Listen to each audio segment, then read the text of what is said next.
ஐயோ ஐயோ ஐயோ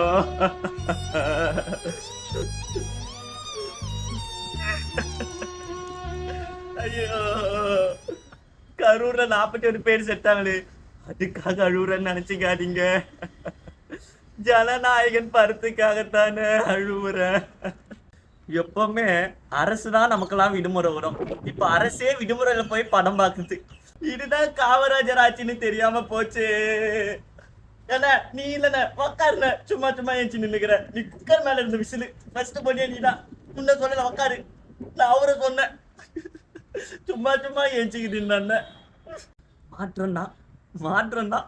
ஜோசியர் சொன்ன உடனே எங்க அண்ணன் 10வது மாடில போய் உட்கார போறாரு. அதுவும் பீச்சை பார்த்த மாதிரியே. டெல்லியில கஷ்டப்பட்டு போராடுறானுவோம். ஜனநாயகன் படத்தை 2 ஷோ ஓட்டி இருக்கலாம், இன்னும் ஒரு உத்வேகத்தோட போராடி இருப்பாரு. எங்கடா கட்சி காவேரியில கூட இவ்வளவு தண்ணி வரலையே.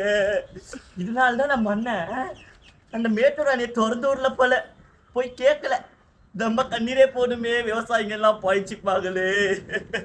ஐயோ ஐயோ, இதுதான் காமராஜர் பயிற்சி, இதுதான் காமராஜர் ஆட்சி போல.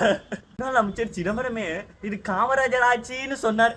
நீ உக்காருல, எங்க போயிடான் வீடியோ எடுத்துட்டு போறானுவா. நீ வார.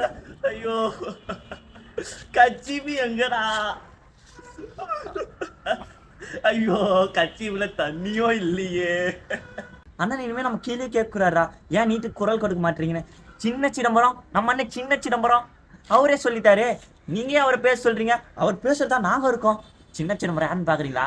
நம்ம பெரிய அண்ணன், நம்ம திருமாவளவன் அண்ணன், அவரை தான் சொன்னேன். டெல்லியில ஒன்றிய பாசிச பாஜகவோட கல்வி அமைச்சர் ராஜினாமா செஞ்சு வச்சுட்டு இளைஞர் படை அப்படி பாக்குறீங்க. இப்ப இளைஞர்கள் இங்க போராட்டம் நடத்தினால தமிழ்நாட்டுல, அதுவே இதுக்கு சாட்சி. எப்ப நீங்க பாஜகவோட சாயல்ல கையாண்டீங்களோ உங்களுடைய சாயம் வெளுக்க ஆரம்பிச்சிருச்சு.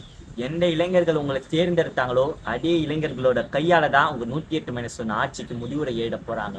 மீண்டும் மக்களுக்காக போராடுற, மக்களின் வாழ்வாதாரத்துக்காக உரிமைக்காக போராடுற திராவிட மாடல் ஆட்சி தான் தமிழ்நாட்டுல வரும். நன்றி, வணக்கம்.